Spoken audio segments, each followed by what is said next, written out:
The title Psalms derives from the Greek psalmoi. It denotes religious songs that are performed to musical accompaniment. The musical accompaniment of the psalterion, that's a stringed musical instrument, so they imagined that these were performed to this accompaniment, hence psalmoi.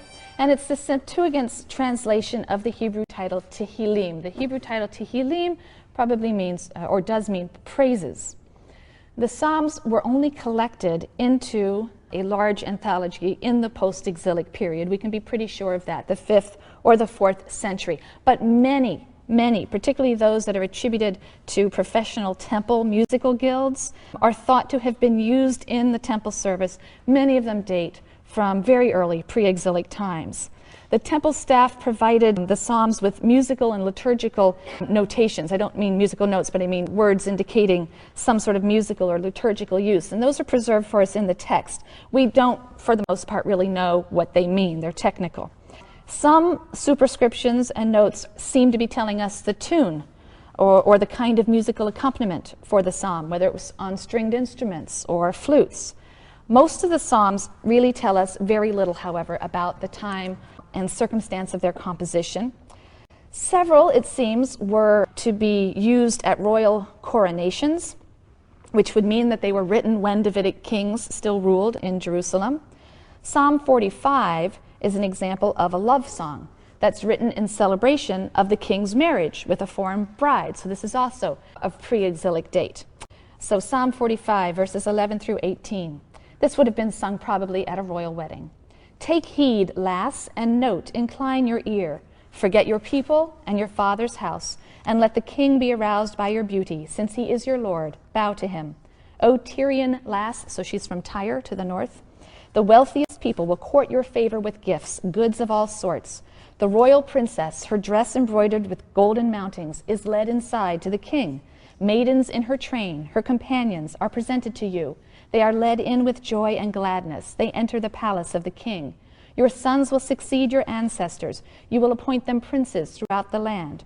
I commemorate your fame for all generations, so peoples will praise you forever and ever. So clearly, some of the Psalms date to the period of the monarchy. And scholars divide the Psalter into 5 main collections. Each of them concludes with like a little doxology that indicates that it's the end of a section, sort of 5 books within the larger book of Psalms.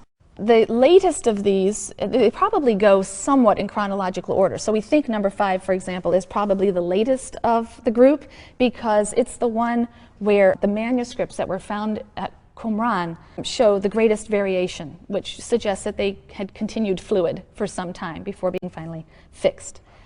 The second book, Book 2, so about halfway through the Psalms, right, at the end of number 72, Book 2 concludes with this postscript. The prayers of David, the son of Jesse, are ended. So at one time, the Davidic Psalms were thought to end there. Almost all of the Psalms in Book 1 are prefaced with the phrase to or of David. The particle in Hebrew can be ambiguous, probably of David.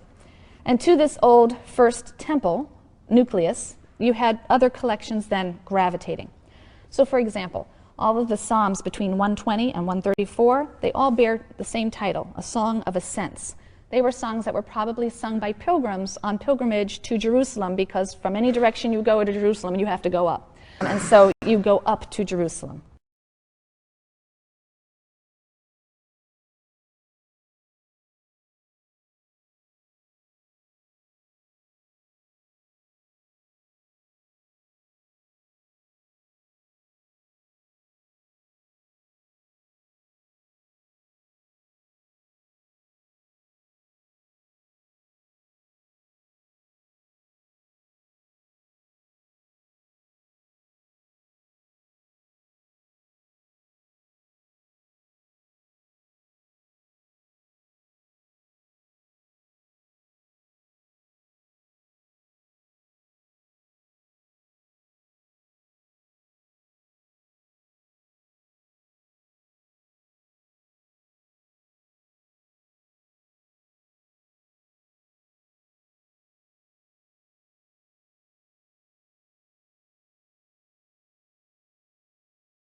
Public and common prayer by the people of God is rightly considered to be among the primary duties of the Church.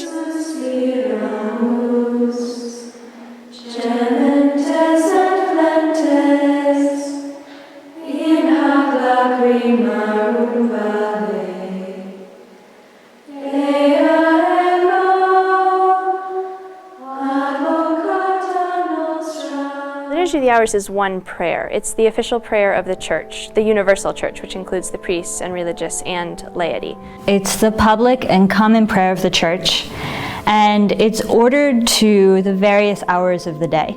We have records even in the Gospels of the apostles going at certain hours to pray, to give praise and thanksgiving to God, and it has matured and grown through the history of the Church. The beauty of the Liturgy of the Hours is that it touches the nature of who we are. People who need community, people who need communion, people who need Christ.